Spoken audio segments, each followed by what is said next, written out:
औज़ुबिल्लाहिमिनश्शैतानिर्रजीम बिस्मिल्लाहिर्रहमानिर्रहीम। Dear students, आप लोगों से रिक्वेस्ट है कि अगर आप लोग मेरे चैनल पर न्यू हैं तो मेरे चैनल को सब्सक्राइब कीजिए ताकि आप लोगों को अकाउंटिंग के मुतल्लिक बर वक्त वीडियो मिल सके। तो जी हमारा फ़ाइनल अकाउंट चल रहा है। फ़ाइनल अकाउंट का क्वेश्चन नंबर आज हमने 20 करना है। तो ये चैप्टर नंबर 11 है जी। हम अपना टाइम ज़ाया किए बगैर हम अपने क्वेश्चन की तरफ बढ़ते हैं। तो अपने क्वेश्चन के हल की तरफ चलते हैं मेरे भाई।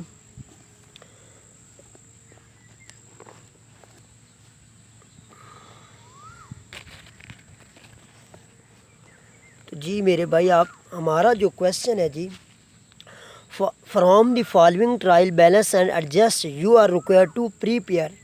ट्रायल बैलेंस बनाना है। ट्रायल बैलेंस के अलावा profit and loss account and balance sheet हमने बनानी है। तो जी शुरू करते हैं जी। सबसे पहले जो आपके पास चीज़ है जी, ड्राइंग। तो ये आपके लॉन्ग टर्म लायबिलिटीज़ के तौर पर कंसीडर किया जाता है, जबकि plant and machinery fix asset के तौर पर कंसीडर किया जाता है, जबकि फर्नीचर एंड फिक्सचर आपके फिक्स एसेट के तौर पर कंसीडर किया जाता है। Capital account long term liabilities के तौर पर कंसीडर किया जाता है। सनरी क्रेडिटर आपके करंट लायबिलिटीज़ के तौर पर कंसीडर किया जाता है। लोन फ्रॉम YIPS ये आपके करंट लायबिलिटीज़ के तौर पर कंसीडर किया जाता है। प्रोविज़न फॉर बैड डेट्स ये आपकी ओल्ड प्रोविज़न है, क्योंकि ट्रायल बैलेंस में जो प्रोविज़न दी जाती है ये ओल्ड प्रोविज़न होती है। कैश इन हैंड ये आपका करंट एसेट्स है, जबकि कैश एट बैंक ये भी आपका करंट एसेट्स है। सनरी डेटर आपके करंट एसेट हैं, लेकिन इंक्लूड एक्स और dishonour bill for RS 2000।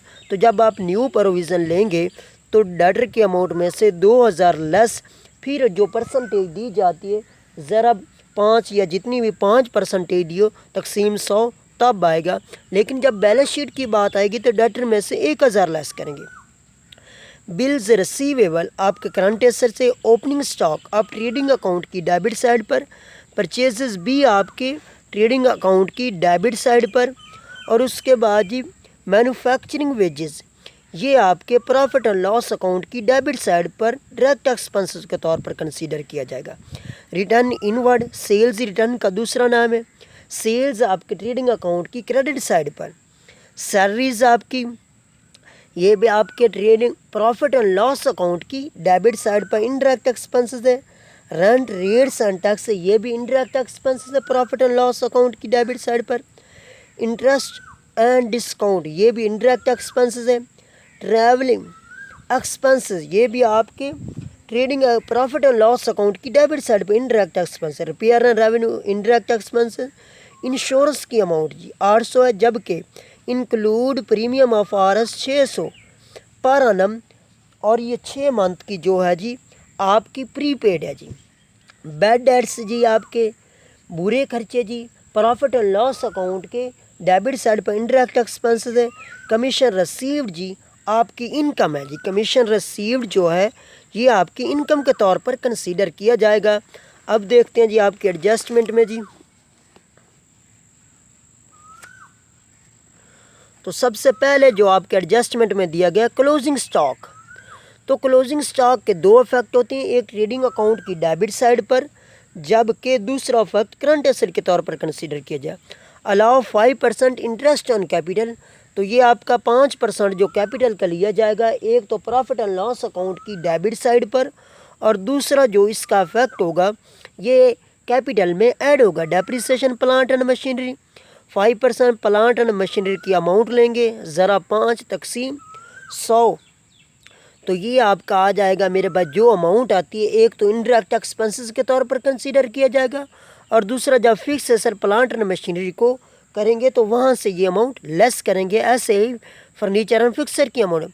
Commission earn ये आपकी इनकम है जी, एक तो आपके प्रॉफिट एंड लॉस अकाउंट की क्रेडिट साइड पर, और दूसरा जो इसका इफेक्ट होगा मेरे भाई, दूसरा इफेक्ट ये होगा कि आपके इनकम करंट एसेट के तौर पर कंसीडर की जाए। Interest on loan last 2 month, तो ये सिर्फ 2 मंथ का पेबल है, तो आउटस्टैंडिंग है करंट लायबिलिटीज़, और दूसरा indirect expense right of x dishonour bill a bad debts, ये हाफ है, मतलब जब डेटर की अमाउंट एसिड के तौर पर कंसीडर की जाएगी तो उसमें से 1000 लेस होगा। उसके बाद ये न्यू प्रोविज़न है जी, ये डेटर की अमाउंट उसमें से ये 2000 लेस करेंगे, तब ज़रा 5/100 करेंगे। तो अब चलते हैं अपने क्वेश्चन के हल की तरफ जी।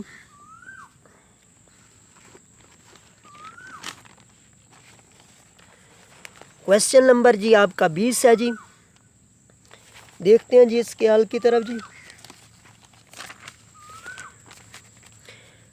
Trading and profit and loss account for the year ending 31/3/2005। सबसे पहले जी ओपनिंग स्टॉक है जी 1,79,360 का, परचेज आपकी 5,13,180, मैन्युफैक्चरिंग वेजेस 81,940, सेल आपकी 7,12,860 की, रिटर्न जो आपकी है जिसका नाम सवाल में इनवर्ड दिया गया, तो इनवर्ड का मतलब होता है सेल्स रिटर्न 5,560, तो ये आपका 7,07,300 आपका सेल्स रिटर्न आता है। और उसके बाद ये क्लोजिंग स्टॉक ये आपका एडजस्टमेंट में दिया गया 2,57,920, और दूसरा ये करंट एसेट के तौर पर कंसीडर किया जाएगा। अब देखते हैं जी ये अमाउंट तो आपकी क्रेडिट साइड बड़ी है 9,65,220, 9,65,220, तो इसमें से ये सारे डायरेक्ट एक्सपेंस से लेस करने के बाद 1,90,740 ग्रॉस प्रॉफिट कैरी डाउन। तो अब ये इसको लिखेंगे जी ग्रॉस प्रॉफिट ब्रॉड डाउन के तौर पर। Gross profit brought down 1,90,740। उसके बाद कमीशन रसीव्ड है जी 11,280 का, और उसमें अक्रूड ये आपके एडजस्टमेंट में 1200, एक करंट एसेट के तौर पर और एक इनकम के तौर पर कंसीडर किया गया है, तो ये 12,480 बनता है जी। उसके बाद चलते हैं जी एक्सपेंस सैलरी है जी 22,000 की, रेंट रेट एंड टैक्स 11,240 के, इंटरेस्ट एंड डिस्काउंट है 11,740, और ये पेएबल है जी आपके एडजस्टमेंट में लिखा गया जी लास्ट 2 मंथ। तो आपके जो अमाउंट दी गई लोन की जी ये 40,000 की जी, 40,000 ज़रब 6 तकसीम 100 करेंगे तो ये 2400 आता है। तो इसको जब तकसीम करेंगे, समझो हमने हर एक मंथ पर उसे डिवाइड करना है, तो 12 पर डिवाइड करेंगे तो आपका 200 आता है, जबकि पेएबल कितने का जी 2 मंथ का, 200 ज़रब 2 करेंगे तो 400 आपका पेएबल बन जाएगा, तो ये 12,140 बनता है जी। रिपेयर एंड रेवेन्यू 6,740 के, ट्रैवल एक्सपेंसेस 3,760 के, इंश्योरेंस 800 की, लेकिन प्रीपेड 300 की।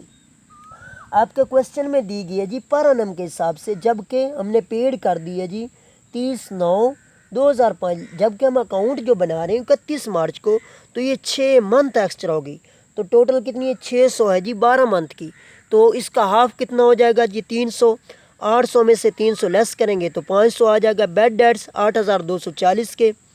न्यू प्रोविज़न जब लेनी है डेटर की अमाउंट लेस 2000 ज़रा 5 तकसीम 100 करेंगे तो 6100 आएगा, तो ये बनता 14,340। ओल्ड प्रोविज़न आपके ट्रायल बैलेंस में दी गई 5000, तो ये जी 9,340। डेप्रिसिएशन प्लांट एंड मशीनरी की अमाउंट ज़रा 5 तकसीम 100 करेंगे तो आपकी 2,880, और फर्नीचर की अमाउंट लेंगे ज़रब 10 तकसीम 100 करेंगे तो 1,794। इंटरेस्ट ऑन कैपिटल, कैपिटल की अमाउंट ज़रब 5 तकसीम 100 करेंगे तो आपकी ये इंटरेस्ट ऑन कैपिटल आ जाएगा। अब कैलकुलेशन की बारी आती है, तो आपकी ये साइड बड़ी है जी 2,03,220, 2,03,220, उसमें से ये सारे लेस करने के बाद 1,20,886 आपका net profit transfer to capital.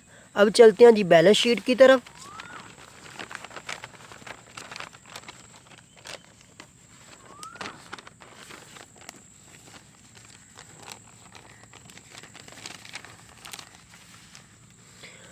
तो balance sheet has at 31/3/2005 current asset cash in hand 6,060, cash at bank 37,940, bills receivable 1900 के, सैलरी डेटर जी 1,24,000 के। तो एडिशनल 2,000 नहीं करना, बल्कि आपके एडजस्टमेंट में 1,000 है, हाफ है मतलब 2,000 का। 1,23,000 न्यू प्रोविज़न 6100 की, ये भी लेस करेंगे तो 1,16,900। क्लोजिंग स्टॉक आपके एडजस्टमेंट में था 2,57,920, प्रीपेड इंश्योरेंस 300 की, अक्रूड कमीशन 1200 का। तो फिक्स सेशन में चलते हैं जी। फिक्स सेशन में आपका जी फर्नीचर है अनफिक्सचर 17,940, depreciation 1,794, 16,146, plant and machinery 57,600, depreciation जो होगी 2,880, तो 54,720।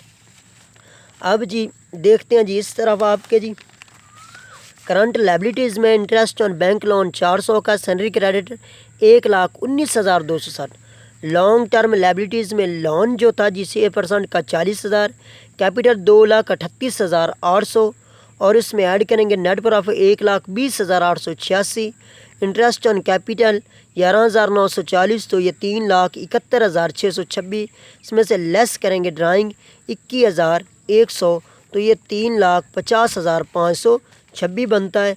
अब बारी आती है जी कैलकुलेशन की, तो दोनों साइडों को कैलकुलेट करेंगे तो 5,10,186 दोनों साइडों पर आता है। अगर आपकी दोनों साइडें बराबर हैं तो समझ लीजिए कि आपका जवाब बिल्कुल ठीक है, वरना कहीं ना कहीं आप लोगों से गलती सरज़द हुई है। ओके, अल्लाह हाफिज़ एंड टेक केयर।